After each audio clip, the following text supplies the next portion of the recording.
Alright, in this part of the video I'm going to try to straighten out this hex end. You can see how bent and distorted it is. Needs to go down this way some. So I'm going to try heating it up here, bringing it down, and there is a slight twist to it. I don't know if I need to worry about that, but right now, the way it is, it doesn't screw evenly when you're using the vise. So let me heat this up with a torch and try to bring this down so it looks somewhat level.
Oh, a little too much.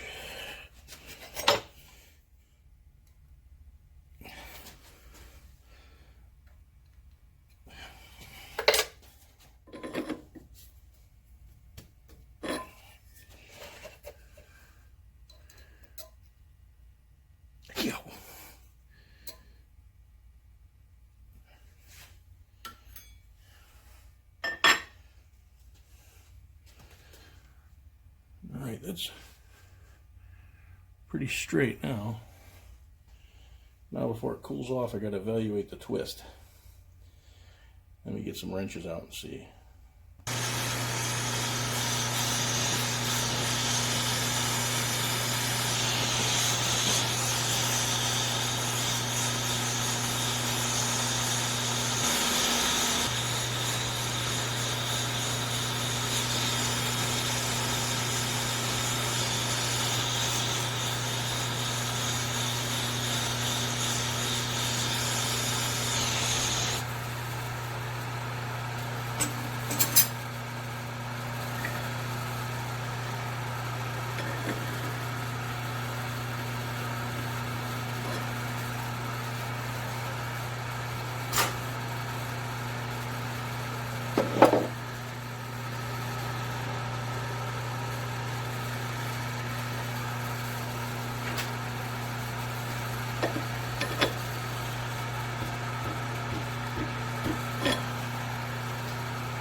It's only going to be done by hand, so I'm going to call that one good.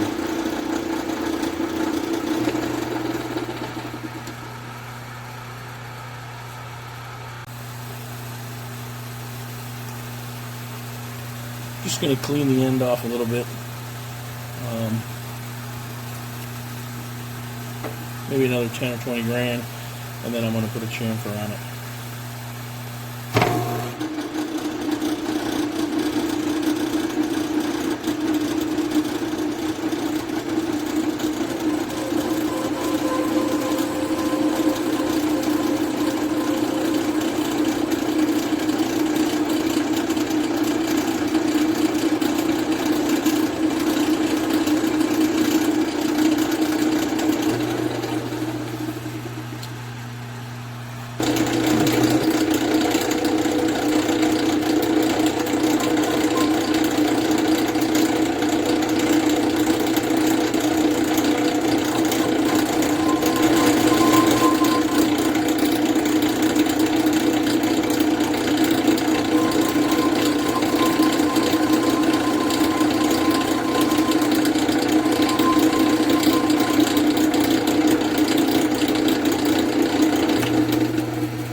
That's a good enough chamfer. Here's the finished Vise straw bar. I cleaned up the hex end. As you saw in the video, I tried to straighten it out best I could. I think it's pretty decent for a Vise. If this was spinning at a decent RPM, it'd probably need to be trued up a little bit more, but for a Vise, it's pretty good. So I'm just going to go with it.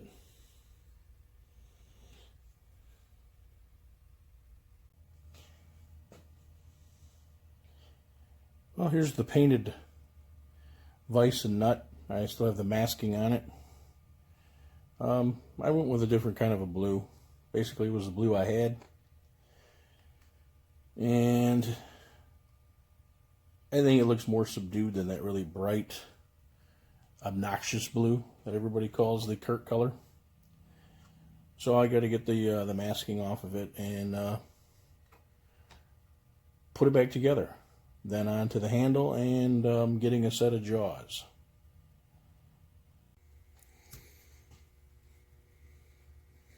Alright, we're going to go ahead and begin the reassembly. So this will be the first thing to go in. Here's our thrust bearing. Still seems in good shape. See nothing wrong with it. All the needles are good. They all move. Now this one only had one washer. I've probably got a washer that'll fit this.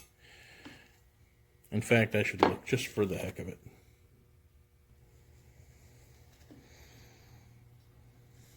Well, no luck. So this is what we got. I'll put a little bit of this grease on here.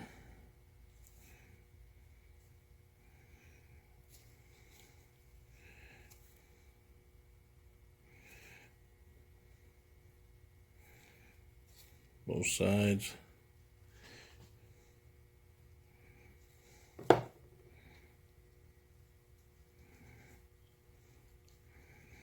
Trying to work it in just a hair. Now this is, I'm sure, is a tool steel shaft. I think that's probably why they didn't have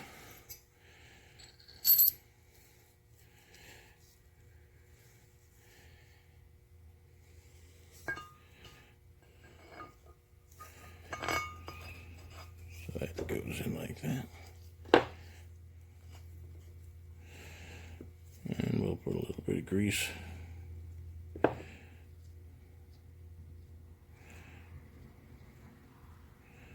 on these threads.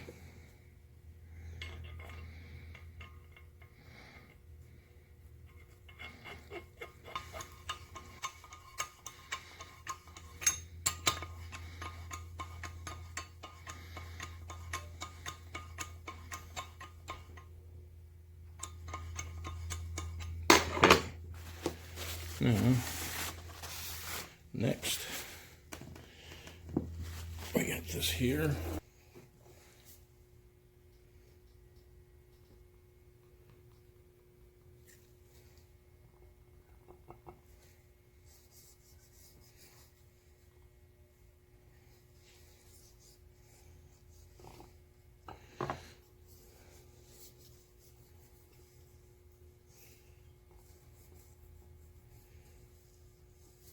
Very light, thin layer of grease.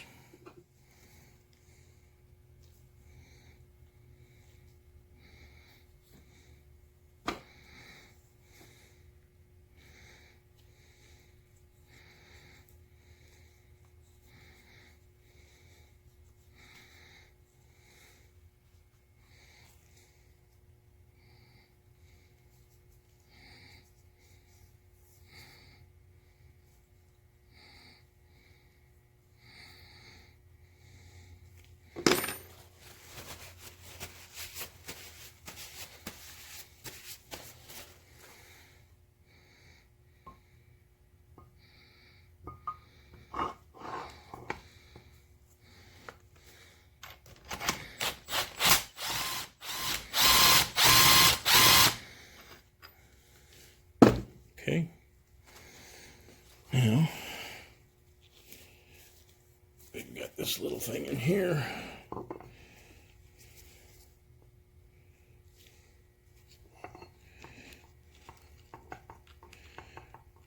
A little bit of grease in there.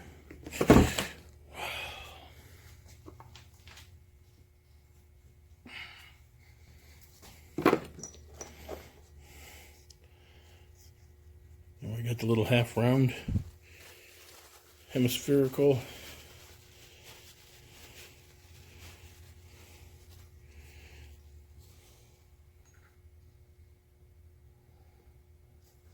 that'll go in there. And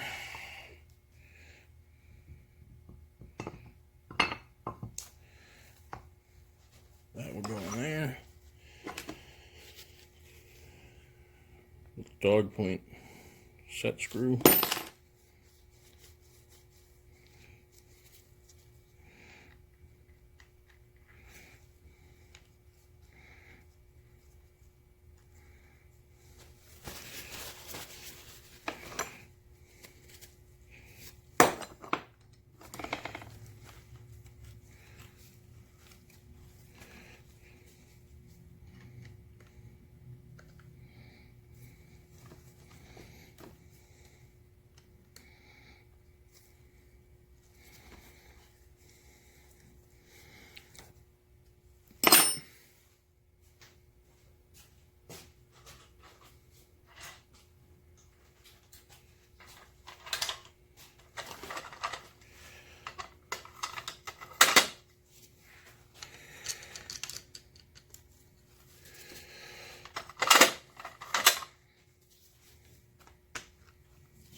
Okay.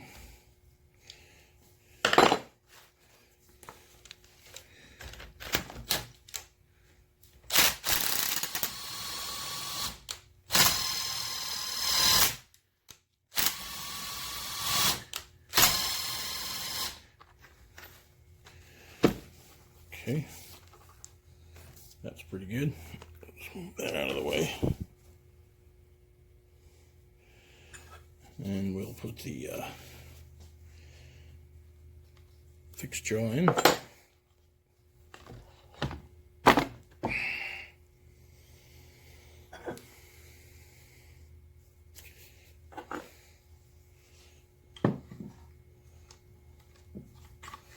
Key goes in.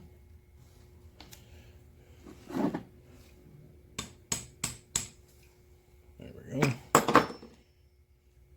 Screws. And two screws. A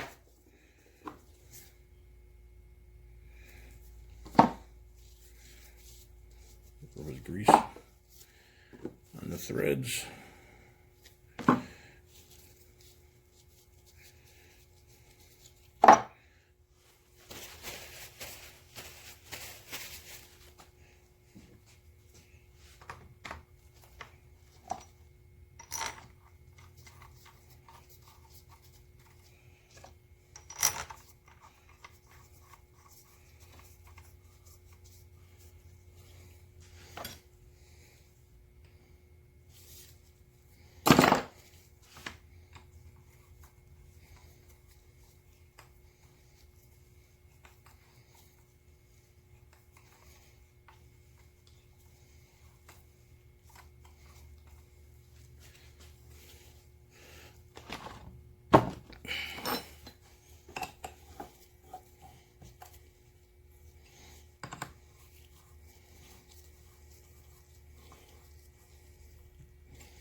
Okay.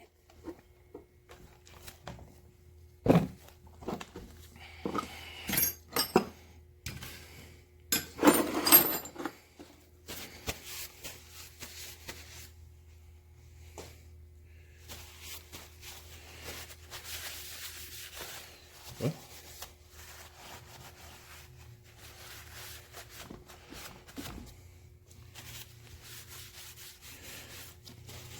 there it is. Still needs the jaws. Still needs a handle. Oops.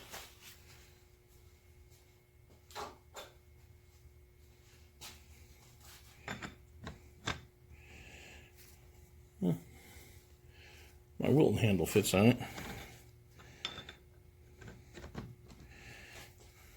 Probably could use that for the time being.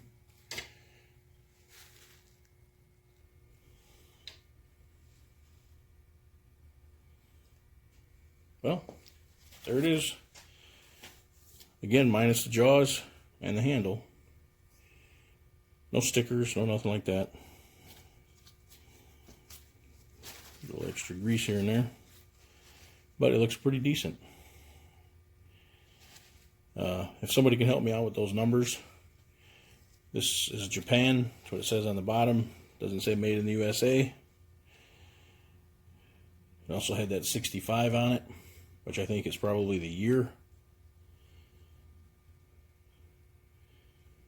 But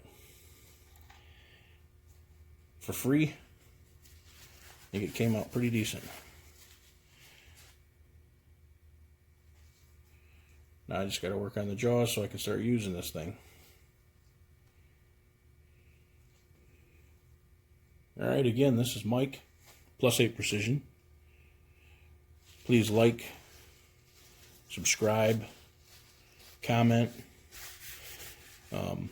Everything that we do on YouTube. Give me a thumbs up, give me a thumbs down. Hopefully you like this. I've got other projects that are coming. This one was kind of a, let's do it in between a couple other projects. I've been sitting on this one for